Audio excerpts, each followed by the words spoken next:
The amazing Spiderman के last episodes में हमने देखा था कि किस तरह से स्पाइडरमैन की जो है बहुत बुरी तरीके से नॉर्मन ऑसबॉर्न शामत बुला रहा होता है। मतलब वो उसके ऊपर हर एक टॉर्चर करने की कोशिश कर रहा होता है, लेकिन उसका मार्क्स उतर के नहीं दे रहा होता है। लेकिन वहीं पे नॉर्मन ऑसबॉर्न अपना गंदा घिनौना सीक्रेट पीटर पार्कर और हैरी ऑसबॉर्न दोनों के साथ शेयर करता है, और वो बताता है कि दरअसल लिली के पेट में जो बच्चा है जिसको हैरी अपना बच्चा समझ रहा था, वो उसका बच्चा है ही नहीं।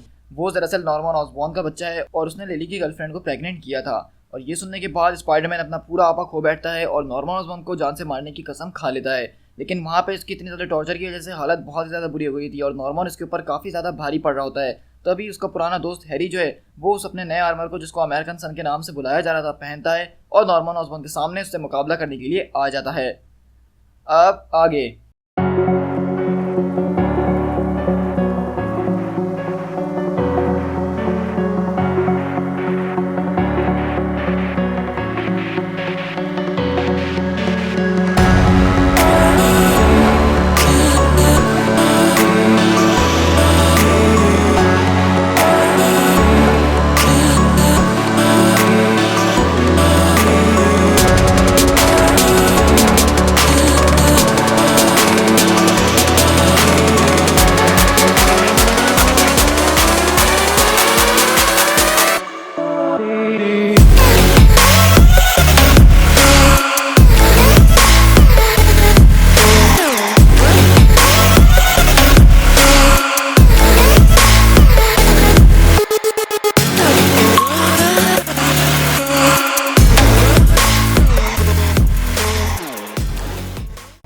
यहीं से हम आगे देखते हैं कि स्पाइडरमैन, जिसकी काफ़ी ज़्यादा बहुत बुरी हालत हुई है, मतलब लिटरली आप लोग तो समझ ही सकते हैं। मतलब ये कॉमिक्स इस वक्त ऐसा है जहाँ पे मैं स्पाइडरमैन का दर्द बिल्कुल अपने अंदर महसूस कर रहा हूँ। मुझे हर एक फीलिंग स्पाइडरमैन की महसूस हो रही है। ये कॉमिक को इतनी खूबसूरती के साथ लिखा गया है। और यहाँ पे स्पाइडरमैन बेचारा खून में बह रहा होता है, वो क्रॉल करते हुए ज़मीन की तरफ बढ़ रहा होता है और सिर्फ हैरी का नाम ले रहा होता है, क्योंकि उसको सिर्फ यहाँ पे हैरी की फिक्र होती है। वो ये सोच रहा है सिर्फ कि जब ये हैरी को बात पता चलेगी कि दरअसल उसका बाप, उसने उसकी गर्लफ्रेंड को प्रेग्नेंट कर दिया और उसके पेट में उसका बच्चा है, तो उसके ऊपर क्या बीतेगी। और अगले पल वो वहाँ पे देखता है और बोलता है कि दरअसल ये आर्मर, ये तो वही आर्मर है। क्या ये हैरी है? हैरी इस आर्मर के अंदर क्या कर रहा है? और दूसरी तरफ हम देखते हैं कि लिली दरवाजे के बाहर खड़ी होती है और बोलती है कि हैरी, कम ऑन बेबी, अब इस दरवाजे को खोल भी दो, हम इस बारे में बात कर सकते हैं, तुम इतने बुरे बनने की कोशिश नहीं करो। और साथ में पीटर पार्कर को जो है हैरी की तमाम पुरानी बातें याद आ रही होती हैं कि किस तरह से वो अपना ज़िंदगी गुजारा करते थे, क्योंकि ये दोनों आपस में हैं बेस्ट फ्रेंड्स और चाहे कुछ भी हो जाए स्पाइडरमैन को यानी पीटर को जो है उसकी बहुत ज़्यादा परवाह है। लेकिन हम देखते हैं कि यहाँ पे जो है हैरी और उसके बाप के बीच ज़बरदस्त किस्म का मुकाबला चल रहा होता है, जहाँ पे आयरन पेट्रियट का सूट और अमेरिकन सन का सूट आपस में भिड़े हुए हैं। और स्पाइडरमैन यही सोच रहा होता है कि मुझे कुछ ना कुछ करके उसकी मदद करनी होगी। वो ज़्यादा देर तक उससे नहीं लड़ सकता है, उसके पास वो एक्सपीरियंस नहीं है, मुझे उसको बचाना होगा, मैं उसको नहीं छोड़ सकता हूँ अकेले। वहीं पे हम देखते हैं कि स्पाइडरमैन को ख्याल आता है जहाँ पे हैरी उसको बोलता है कि तुम दरअसल वो बेटे बन सकते हो मेरे फादर के लिए, जो हमेशा से वो मुझसे चाहते हैं। मतलब तुम्हारे अंदर लिटरली यार हर एक खूबी है, वो तुम्हें बहुत पसंद करते हैं और मुझे तो वो बिल्कुल भी पसंद नहीं करते हैं। मैं उम्मीद करता हूँ कि काश मेरा कभी कोई भाई होता जो कि तुम्हारे जैसा होता, तो शायद वो मुझ पर इतना ज़्यादा जुल्म नहीं करते, मुझे इतनी गंदी निगाहों से नहीं देखते। तो वहीं पे पीटर बोलता है कि फिर ठीक है, अगर ऐसी बात है तो आज से हम दोनों ब्रदर्स हैं और मैं तुमसे कसम खाता हूँ कि मैं तुम्हें कभी कहीं अकेले नहीं छोड़ूंगा। और इसी तरह स्पाइडरमैन उठता है और बोलता है कि हैरी। तो वहीं पे नॉर्मन ऑसबॉर्न अपना आर्मर पहनता है और बोलता है कि हैरी, वाकई में ये सब करना ज़रूरी है? क्या हम बड़े लोगों की तरह बात नहीं कर सकते हैं सुकून से? अब तुम खामोशी से अपने कमरे में जाके बैठ जाओ ताकि मैं तुम्हारे दोस्त स्पाइडरमैन को यहाँ पे जान से मार सकूँ, या फिर तुम यही रहो और मैं तुम्हें गर्दन आज यहाँ पे तोड़ के अलग कर दूँ। लेकिन यहाँ हम देख रहे हैं कि हैरी को अब अपनी जान की बिल्कुल भी परवाह नहीं है, उसको अब किसी चीज़ की परवाह नहीं है, क्योंकि जिस चीज़ के लिए वो यहाँ पे आया था लिली के लिए, वो एक सिर्फ धोखा था और कुछ भी नहीं। और आप समझ सकते हैं कि जब एक आशिक का दिल टूटता है तो उसके दिल के ऊपर क्या गुजरती है। तो इस वक्त यही फीलिंग हैरी के साथ भी है और अब उसके सामने कुछ भी नहीं है। मतलब अगर आज हैरी मर भी जाता है तो उसको उसका गम नहीं होने वाला, और इसलिए वो अपने फादर से लड़ने में लगा हुआ है। और अगले पल हम देखते हैं स्पाइडरमैन पीछे जाके गिरता है और बोलता है कि ये मैंने क्या कर दिया, मैं तो अब हिल भी नहीं पा रहा हूँ, मेरा बहुत ही ज़्यादा खून बह चुका है। लेकिन नॉर्मन ऑसबॉर्न ने मुझे अब देख लिया तो क्या होगा, क्योंकि रीड का मार्क्स अब वो जा चुका है। उसने बहुत ज़्यादा बर्दाश्त करने की कोशिश करी लेकिन अब ये बेकार हो गया है। और हम देखते हैं कि पीटर पार्कर का बेसिकली अब मार्क्स हट चुका है। मतलब अब नॉर्मन ऑसबॉर्न चाहे तो उसकी आइडेंटिटी देख सकता है और बोलता है कि मैं ये सब होने नहीं दूंगा, मैं बहुत बड़े खतरे में फंस जाऊंगा और खास करके जिन लोगों को मैं जानता हूँ जो मेरी ज़िंदगी है उनको मैं बहुत बड़े खतरे में डाल दूंगा और मैं ये होने नहीं दे सकता। तो वहीं पे हैरी बोलता है कि तुमने जो कुछ भी करने की कोशिश करी, मतलब तुम मुझे यहाँ पर सिर्फ इसीलिए लाए थे क्योंकि तुम्हें पता था कि तुम उसके जरिए स्पाइडरमैन को हासिल कर लोगे। तुमने ये सब सिर्फ इसीलिए करा क्योंकि तुम उसको मारना चाहते थे, यही है ना सारी वजह, यही है ना तुम्हारा मास्टर प्लान। तो बोलता है कि हर चीज़ जो मैंने करी उसका मकसद ये नहीं था, मैंने तुम्हें एक ऑफर दी थी जिसके जरिए मैं तुम्हें एक रिमार्केबल लाइफ दे सकूं। तो मैंने सिर्फ वही करा जो कि एक बाप अपने बेटे के साथ करना चाहता है। वो दुनिया के सामने दिखाना चाहता है कि उसका बेटा कितना ज़्यादा महान इंसान है, तुम्हारी तरह कोई एक लूजर नहीं। तुमने ये बात भी ठीक कही है कि अगर मैं तुम्हें हासिल करते करते स्पाइडरमैन को जान से मार ही दूं तो उसमें क्या बुरा है। मतलब एक से भले दो शिकार, और इसमें क्या बुराई है हैरी, तुम खुद मुझे बताओ। इसने हमसे बहुत कुछ लेने की कोशिश करी है हैरी, इसने हम दोनों को बहुत ज़्यादा जुदा करने की कोशिश करी है। आज ये अगर मरेगा तो ये डिजर्व करता है, क्योंकि ये बहुत बुरा इंसान है और इसने हम दोनों को हमेशा से अलग करने की कोशिश करी है, जबकि तुम और मैं बाप बेटे हैं। और तुमने मेरा काम सिर्फ यहाँ पे आके और ज़्यादा आसान कर दिया। तुमने उसको मेरे सामने थाली के अंदर पेश कर दिया ताकि मैं उसका खून पी सकूँ। तो हैरी बोलता है कि हाँ मैंने बिल्कुल वो किया, क्योंकि मुझे उस वक्त ये बात नहीं पता थी कि दरअसल लिली को जो है वो तुमने प्रेग्नेंट करा है और उसके पेट में जो बच्चा है वो मेरा नहीं बल्कि वो तुम्हारा है। और पीटर भी ये बात सुन के बहुत ज़्यादा शॉक में आ जाता है कि हैरी को ये बात पता चल गई है। तो यहाँ पे नॉर्मन ओसबॉर्न इतना ज़्यादा ढीठ होता है और बोलता है कि वेल बेटा, अगर तुमने ये बात तुम्हें पता चली गई है और तुमने इतनी ज़ोर से सबके सामने कह ही दी है तो मुझे तो ये बात एडमिट करनी पड़ेगी कि इसमें मुझे बहुत मज़ा आया। लेकिन वहीं पे हैरी बोलता है कि सच में डैड, मुझे आपकी बातें सुन के बहुत हंसी आ रही है। और अगले पल वो अपने आर्मर को एक्टिवेट करता है और उसके जरिए किक मारता है नॉर्मन ओसबॉर्न को, जो कि टावर से निकल के दूर जाके जंगल में गिरता है। लेकिन वहीं पे स्पाइडरमैन एक शैडो के अंदर छुपा हुआ होता है, क्योंकि वो अपना चेहरा भी नहीं दिखा सकता है किसी को। तो हैरी आता है और बोलता है कि मैं तुम्हें सांस लेते हुए सुन सकता हूँ। तो स्पाइडरमैन वहाँ पे अपना मुंह छुपाता है और बोलता है मुझे माफ़ कर देना हैरी, मुझे सच में माफ़ कर देना। हैरी ओसबॉर्न बहुत ही ज़्यादा डेंजरस आदमी है, मेरी उसके साथ बहुत ज़्यादा हिस्ट्री रह चुकी है, इसीलिए मैं तुम्हें उसके साथ अकेला नहीं छोड़ना चाहता था। इसीलिए मैं इस चीज़ के खिलाफ था कि तुम उसके साथ ना रहो। मैं जानता था कि वो अपने बेटे को भी नहीं छोड़ेगा, वो ऐसा इंसान है। वहीं पे हैरी बोलता है कि मैंने अपने आर्मर के सारे सेंसर्स को बंद कर दिया है। मैं चाहूँ तो तुम्हारी शक्ल देख सकता हूँ, लेकिन मैं वो नहीं चाहता। मुझे इस बात की कोई परवाह नहीं है कि तुम कौन हो मास्क के अंदर और तुम्हें मेरी कितनी परवाह है।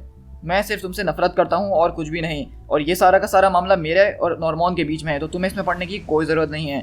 लेकिन स्पाइडरमैन बोलता है कि हैरी मेरी बात तो सुनो, मैं तुम्हारी मदद कर सकता हूँ। तो बोलता है कि नहीं, मुझे तुम्हारी किसी मदद की ज़रूरत नहीं है। मुझे जो जानना था वो तुम्हारी वजह से पता चल गया है। तो एक तरह से अब हम दोनों ने एक दूसरे का कर्ज उतार दिया है। अब घर जाओ और आराम से अपनी ज़िंदगी गुजारो स्पाइडरमैन, और मेरे मामले में आज के बाद दखल मत देना, क्योंकि यहाँ रुक के तुम कुछ ऐसा नहीं कर सकते हो जिसके ज़रिए मैं जो करने वाला हूँ अब वो मैं बदल सकूँ। मतलब मैंने सोच लिया कि मुझे अब क्या करना है और तुम उसको नहीं बदल सकते हो। और यहीं से दूसरी तरफ हम देखते हैं कि एवेंजर्स टावर में गुथल पुथल मच गई होती है, क्योंकि नॉर्मन ओसबॉर्न और बेटे के बीच लड़ाई जो हो रही है। और वहाँ पे जो रिपोर्टर जो कि खुफिया तौर पे यहाँ पे आई भी है, वो भी ये सारी चीज़ें देख रही होती है। लेकिन हम यहीं पे देखते हैं कि नॉर्मन ओसबॉर्न सेंट्रल पार्क के अंदर पड़ा हुआ होता है और लिली उसके पास आती है। तो ओसबॉर्न बोलता है कि आई रिपीट, ये एक ट्रेनिंग एक्सरसाइज है। NYPD से रिक्वेस्ट करता हूँ कि यहाँ पे किसी भी पुलिस वालों को नहीं भेजें। यहाँ पे सिर्फ एक छोटी सी ट्रेनिंग एक्सरसाइज हो रही है। एवेंजर्स ने सारे के सारे क्राउड को कंट्रोल कर लिया है, आपको आने की ज़रूरत नहीं है। लेकिन वहीं पे लिली आती है और बोलती है कि नॉर्मन क्या हुआ, तुम ठीक हो? ये बताओ कि तुम हंस क्यों रहे हो? मैंने सोचा था कि मेरी हैमर की शील्ड्स काफ़ी ज़्यादा इफेक्टिव होंगी, लेकिन ऐसा लग रहा है कि वो नहीं है। तो वो बोलती लिली, मैं तुमसे हैरी के बारे में पूछ रही हूँ, मतलब तुम उस बारे में गुस्सा नहीं हो? तो बोलता है कि मुझे गुस्सा करने के लिए बात ही क्या है, बस मैं ये मानता हूँ कि जो टाइम टेबल हमें फॉलो करना था तुमने उसमें थोड़ी चेंजेस कर दी और वो सब कुछ जल्दी हो रहा है। लेकिन अब इसमें अपसेट होने वाली कोई बात नहीं है, उसको कभी ना कभी तो पता चलना ही था ना, तो मुझे उससे कोई फ़र्क नहीं पड़ता। लेकिन वहीं पे हैरी आता है अपने आर्मर के साथ उड़ते हुए, बहुत ज़ोर से उसको पकड़ते हुए बोलता है कि तुम्हारी आखिर हिम्मत कैसे हुई, तुम मेरे साथ ये सब कुछ कर कैसे सकते हो? तो बोलता है कि मैं आखिरकार ये करूँ तो कैसे ना करूँ, मतलब मैंने डेकेड्स का वक्त निकाल दिया तुम्हें फॉर्ज करने में। मैं तुम्हें वो बनाना चाहता था जो कि एक असली बेटा मेरा बन सके, एक मेरा असली हकदार, मेरा असली वारिस बन सके, लेकिन तुम कभी वो बनना ही नहीं चाहते थे। तो मुझे तो कुछ ना कुछ हासिल करना ही था ना, और इसके लिए मुझसे जो हो सका मैंने करा। और मेरे अंदर कुछ ऐसी बीमारी थी जिसके जरिए मैं एक बच्चे को पैदा नहीं कर सकता था, और मैं तो एक बेटा ज़रूर चाहता था जो कि मेरा वारिस बने। लेकिन उसके बाद लिली मेरी तरफ आई और उसके ब्लड के अंदर कुछ ऐसा था जो कि मेरे सीरम के साथ मिल रहा था। ना जाने मैं इसको किस्मत कहूँ या टेक्नोलॉजी कहूँ या कुछ और कहूँ, लेकिन मुझे नहीं पता। उसकी बॉडी और मेरी बॉडी काफ़ी ज़्यादा एक दूसरे के लिए इफेक्टेड थी, और इससे बेहतर तरीका कोई और नहीं था कि मैं उसको प्रेग्नेंट कर दूँ और अपने लिए एक नया बेटा बना लूँ जो कि मेरे मुताबिक चले, ना कि तुम्हारे जैसा हो। मेरा बेटा वो तुमसे ज़्यादा स्ट्रांग होगा, मेरा बेटा वो मेरी विल के मुताबिक चलेगा और मुझे प्राउड फील करवाएगा। और फाइनली अब तुम मेरी नज़र में बिल्कुल बेकार हो, तुम मेरी ज़िंदगी के अंदर सिर्फ एक ऐसे डिसअपॉइंटेड चैप्टर हो जिसको अब मैं बंद करने वाला हूँ। उसके बाद कभी उस चैप्टर को कोई खोल के नहीं पढ़ने वाला। इस बारे में ज़्यादा बुरा मानने की ज़रूरत नहीं है हैरी, मुझे पता है कि इस सब को ख़त्म करने का कोई और तरीका है नहीं, तो प्लीज़ मुझे वो करने दो जो ठीक है। और हम देखते हैं कि नॉर्मन ओसबॉर्न यहाँ पे इतना ज़्यादा ईविल है कि वो अपने बेटे से इस तरह से बात कर रहा है और उसको मारने के लिए तैयार है। और वो अपने आर्मर को फुल चार्ज करता हुआ आता है और हैरी के ऊपर ज़ोरदार वार करता है और उसके मुंह पे बहुत ज़्यादा पंचेस मारता है, जिससे उसका हेलमेट टूट जाता है और बोलता है कि मैं हूँ नॉर्मन ओसबॉर्न और अब से तुम मेरे कोई बेटे नहीं हो।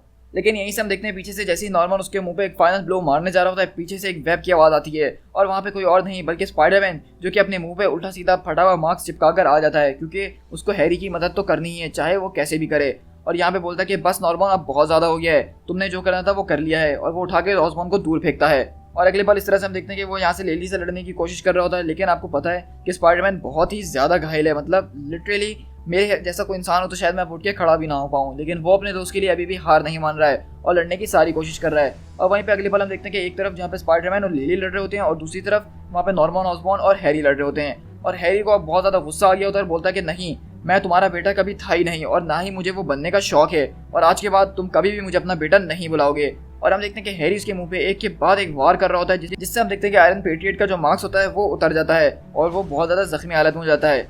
और हम देखते हैं कि यहाँ पे बेसिकली दोनों बाप बेटे एक दूसरे को इतना मारे होते हैं कि वो दोनों ही घुटने पे आ जाते हैं। लेकिन तभी वहाँ पे हैरी खड़ा होता है और फाइनल ब्लो की तरफ जा रहा होता है, यानी अपने बाप को मारने के लिए। तो तभी स्पाइडरमैन के दिल में वुल्वरीन की वो बात आती है जब उसने कहा था कि एक टाइम ऐसा आएगा कि वो स्लिप कर जाएगा और वो दुनिया के सामने करेगा और तुम सब जानते होगे कि उसने कुछ गलत करा है और तुम इस पोजीशन में होगे कि तुम उस इंसान को ख़त्म कर सकते हो। तो मेरे ख्याल से तुम्हारे पास वही मौका होगा स्पाइडी कि तुम्हें जब उसको ख़त्म करना होगा। और स्पाइडरमैन खड़ा हुआ दूर से यही देख रहा होता है कि किस तरह हैरी अपनी शील्ड उठाता है और उसको मारने के लिए, अटैक करने के लिए आ रहा होता है। लेकिन तभी स्पाइडरमैन आता है, उसके पीछे हाथ रख देता है। तो हैरी बोलता है कि नहीं, आप तो मुझे नहीं रोक सकते हो स्पाइडरमैन ये सब करने से।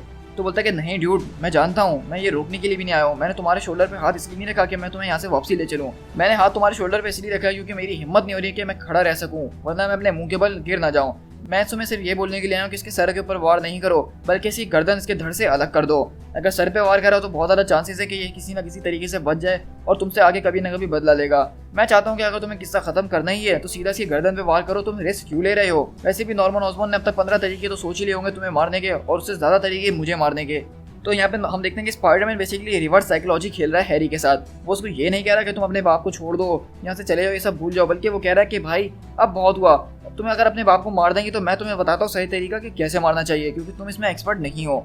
लेकिन यहाँ पे स्पाइडरमैन बोलता है कि देखो, तुम चाहो तो यहाँ पे आज उसको मार सकते हो, तुम्हारे पास हर एक मौका है, तुम बिल्कुल ठीक हो, तुम्हें कोई कुछ नहीं कहेगा, तुम्हारे बारे में कोई कुछ जान नहीं पाएगा। लेकिन सारी बात आती है तुम्हारे ऊपर कि जो तुम करना चाहते हो वाकई में ये सब करना चाहते हो, मतलब इसके जरिए तुम्हारे और ऑसबॉर्न के बीच में क्या फ़र्क रह जाएगा। इससे ये बात बिल्कुल साबित हो जाओगे कि तुम उसी के बेटे हो। और मुझे नहीं लगता कि तुम्हें अब से उसके बेटे बनने का कोई भी शौक है या तुम उसको अपना बाप मानना चाहते भी हो। क्या तुमने अब तक जो कुछ भी बनाने की कोशिश करी अपनी ज़िंदगी में, तुम उस सबको ऐसे ही जाने दोगे? लेकिन वहीं से ऑसबॉर्न बोलता है कि इसने अपनी ज़िंदगी में बनाया है क्या है, इसने तो कुछ किया ही नहीं, सिर्फ अपने बाप के पैसे के ऊपर राज किया है। तो वहीं पे स्पाइडरमैन बोलता है कि देखो, वो तुम्हारा बाप नहीं है, तुम्हें अब उसकी बात मानने की कोई ज़रूरत नहीं है। तुम चाहो तो अपनी ज़िंदगी को अपने टर्म्स के ऊपर दोबारा जी सकते हो, ये चॉइस तुम्हारी है। अगर आज तुम उसको मारना चाहते हो तो मैं तुम्हें रोकूंगा नहीं। और हम देखते हैं कि हैरी वहाँ पे खड़ा होकर सोच रहा होता है, लेकिन वहीं पे स्पाइडरमैन हमें बताता है कि इसको गॉड का ब्लिंक कहें या क्या कहें। मैंने इस यूनिवर्स के अंदर ऐसी ऐसी फोर्स देखी है जो मैं बता नहीं सकता हूँ। मैंने हल्क को इतने ज़्यादा गुस्से में देखा है कि वो पूरे के पूरे सिटी को बर्बाद कर सकता है, लेकिन आज मुझे जितना अच्छा फील हो रहा है इस बात से, वो मुझे आज तक नहीं हुआ। मतलब एक बेटा अपने बाप के शेडोज़ में से निकल के आगे बढ़ रहा है और उसने आज ऐसी चॉइस इख्तियार की है, ऐसे ट्रम्प्स पे काम करने का सोचा है जो कि सिर्फ एक मर्द की हिम्मत की बात है, और वो मर्द कोई और नहीं बल्कि मेरा बेस्ट फ्रेंड हैरी ऑसबॉर्न है। और हम देखते हैं कि हैरी बेसिकली अपना आर्मर उतारता है, वहाँ से सब कुछ उसके पास फेंकता है और बोलता है कि गुड बाय नॉर्मन, अपनी नई ज़िंदगी एंजॉय करो और आज के बाद मुझसे कोई मतलब नहीं रखना।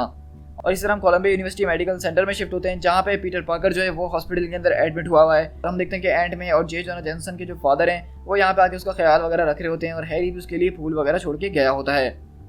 और इस तरह हम देखते हैं कि हैरी बेसिकली यहाँ पे न्यूयॉर्क के अंदर अब एक डॉक्टर के साथ अपॉइंटमेंट लेके अपने दिमाग के बारे में कुछ बात कर रहा होता है। मतलब ये सब कुछ जो हैरी के साथ हुआ है ये कोई आसान बात नहीं है किसी भी इंसान के लिए कि वो ये सब बर्दाश्त कर सके, इसलिए वो यहाँ पे डॉक्टर से आके थेरेपीज वगैरह ले रहा है ताकि वो एक अच्छी और सही ज़िंदगी गुजार सके आगे जाके। और यहीं से हम देखते हैं कि वो एजेंट जो कि वहाँ पे नॉर्मन ऑसबॉर्न की फैसिलिटी के अंदर सारी की सारी चीज़ें रिकॉर्ड करके ले आई है, वो किसी से बात कर रही होती है और बोलती है कि बस आप तो इस बारे में फिक्र ही नहीं करिए, मैं आपको एक ऐसी न्यूज़ देने वाली हूँ जो आप सबके टीवी की रेटिंग को इतना हाई ले जाएगी कि आप सोच नहीं सकते हैं। हाँ, मैं जानती हूँ कि ये चीज़ें हासिल करना ज़रा मुश्किल थी, लेकिन मेरे लिए कोई भी चीज़ इतनी ज़्यादा मुश्किल नहीं होती है। और वो यहाँ से किसी के से डील कर रही होती है वो सारी की सारी खबर के लिए, लेकिन अचानक तभी उसका लैपटॉप खोलता है और उस पर उसकी तस्वीर नज़र आती है। और हम देखते हैं कि उस तस्वीर में दिखाया जा रहा होता है कि उसके जानने वाले, उसके जो बॉस वगैरह होते हैं, उन सबको ऊपर टॉर्चर किया जा रहा होता है। मतलब उसको पता चल गया होता है नॉर्मन ऑसबॉर्न को कि कोई इसकी कंपनी में घुसने की कोशिश कर रहा था और वो जो है उसकी डेटा निकाल के लेकर गई है, और वो इस तरह उसको सीसीटीवी फुटेज भी भेज देता है जिसमें वो उसके ऑफिस में घुसने की कोशिश कर रही थी। और इस तरह वो जो होती है फ़ौरन डर जाती है नोरा और बोलती है कि मुझे माफ़ करिएगा मिस्टर ओलरिच, लेकिन मैं ये स्टोरी अभी आपके साथ शेयर नहीं कर सकती हूँ, मेरे ख्याल से ये अभी रेडी नहीं है। ठीक है, मैं आपसे बाद में बात करूँगी। तो आप समझ सकते हैं कि यहाँ पे नोरा को जो है एक ब्लैकमेल करने की कोशिश की गई और इसीलिए ये स्टोरी अब कभी दुनिया के सामने आ नहीं पाएगी। और इस तरह दूसरी तरफ हम देखते हैं कि नॉर्मन ऑसबॉर्न, उसको तो इस बात से कोई फ़र्क ही नहीं पड़ा कि उसका बेटा चले गया, उसके बेटे के साथ उसने क्या क्या किया है। बोलता है यहाँ पे लिली के साथ बैठा हुआ है और अपने बच्चे की किक सुनने की कोशिश कर रहा है और बोलता है कि तुम बहुत ही अच्छे इंसान बनने वाले हो और जब तुम बड़े होगे तो मैं तुम्हें ऐसा बनाऊंगा, मैं तुम्हें वैसा बनाऊंगा और तुम मेरे बनोगे आगे जाके गॉब्लिन प्रिंस, और हम दोनों मिलके जो है उस स्पाइडर का काम तमाम कर देंगे। कि यहाँ पे वो जो है नॉर्मन ओसबॉर्न वो लिली के साथ अपने बच्चे के ध्यान में लगा हुआ होता है, उसको किसी चीज़ का ख्याल ही नहीं होता है। और ये चीज़ लिली भी काफ़ी ज़्यादा हैरत से देख रही होती है कि उसको किसी चीज़ का कोई फ़र्क ही नहीं पड़ा। दी एंड। सो गाइस, यहाँ पे हमारी द अमेजिंग स्पाइडरमैन की डार्क रेन की स्टोरी ख़त्म होती है। मैं जानता हूँ कि इससे ज़्यादा डार्क रेन के अंदर डार्क स्टोरी आपने नहीं देखी होगी। मतलब इस स्टोरी के बाद मैं स्पाइडरमैन का इतना ज़्यादा फैन होकर रही हूँ कि आप मान नहीं सकते हैं। हैरी ऑसबॉर्न स्पाइडरमैन का जो कनेक्शन हमें दिखाई है दोस्ती का, वो बहुत ही ज़्यादा बड़ा था। मतलब स्पाइडरमैन ने अपने दोस्त के लिए अपनी जान तक कुर्बान करने का सोच लिया था। उसको पता था कि अगर एक बार उस टावर के अंदर वो घुस जाएगा तो उसका बचना इम्पॉसिबल सी बात है, लेकिन फिर भी वो अपने दोस्त को बचाने के लिए वहाँ पे गया। और जबकि हैरी ने उसके खिलाफ बात करने की कोशिश करी, उसको फंसवा भी दिया, लेकिन तब भी स्पाइडरमैन ने हार नहीं मानी। उसने फिर भी हैरी का साथ दिया और आखिर तक लड़ता रहा, और इसके लिए उसकी बहुत बुरी हालत भी हो गई। लेकिन इस कॉमिक की सबसे बुरी बात और सबसे डार्क मोमेंट मुझे ये लगी कि लिली के पेट में जो दरअसल बच्चा है वो नॉर्मन ऑसबॉर्न का है, बल्कि हैरी का नहीं। और कॉमिक बुक के हिसाब से मेरे लिए ये चीज़ बहुत ही ज़्यादा डार्क थी, इसलिए मैं आप लोग के साथ पहले ये स्टोरी शेयर नहीं कर रहा था। लेकिन जब मैंने देखा कि इस स्टोरी के अंदर और भी दूसरी बहुत अच्छी चीज़ें हैं, जैसे स्पाइडरमैन की विल पावर हो गई, हैरी ऑसबॉर्न का लास्ट वाला डिसीजन हो गया, तो मैंने सोचा कि ये स्टोरी आप लोग के साथ शेयर ज़रूर करनी चाहिए। क्योंकि अगर हम कोई कॉमिक बुक पढ़ रहे हैं तो हमें उसका हर एक एस्पेक्ट पता होना चाहिए। ये नहीं है कि हमें हर वक्त एक्शन या फिर पॉजिटिव स्टोरीज ही आपके साथ शेयर करनी चाहिए, कुछ नेगेटिव स्टोरी भी शेयर करनी चाहिए, और हमें उससे सबक हासिल करना चाहिए कि इस तरह की दुनिया में अगर हम रह रहे हैं तो हमें किस तरह के कदम उठाने चाहिए। तो आई होप कि आपने इस स्टोरी को बहुत ज़्यादा पॉजिटिवली लिया होगा, ना कि नेगेटिवली, और जो चीज़ नेगेटिव थी हम उसको जो है नज़रअंदाज करते हुए आगे बढ़ जाएंगे। तो जैसे कि आपको पता है कि हमारा ये टॉपिक डार्क रेन का चल रहा है, जिसके नाम के अंदर ही डार्क है, तो इस तरह की स्टोरीज तो हमें मिलेंगी। लेकिन अभी के लिए स्पाइडरमैन को हम जो है न्यू एवेंजर्स के साथ देखा करेंगे, और स्पाइडरमैन की सोलो सीरीज़ वो यहाँ पे ख़त्म होती है। और मैं अपने चैनल के ऊपर अगली नई सीरीज़ जो शुरू करने जाने वाला हूँ, वो मेरे ख्याल से द हुड की सीरीज़ होने वाली है, और वो भी इस सीरीज़ की तरह काफ़ी ज़्यादा डार्क और मज़ेदार होने वाली है। तो मैं चाहता हूँ गाइस कि अगर आप मेरे चैनल पे फर्स्ट टाइम आ रहे हैं तो प्लीज़ मेरे चैनल को सब्सक्राइब जरूर कीजिएगा, इस वीडियो को लाइक कीजिएगा, और कमेंट करके बताइएगा कि आपको ये वीडियो कैसी लगी। और हाँ, साथ ही साथ जाने से पहले बेल आइकन जरूर दबाइएगा, ताकि जब भी मैं नेक्स्ट वीडियो अपलोड करूँ तो उसका नोटिफिकेशन आपको फ़ौरन से मिल जाए। So guys, this is speed tiger. मिलते हैं किसी और कॉमिक बुक सीरीज़ के साथ। Till then, thank you so much.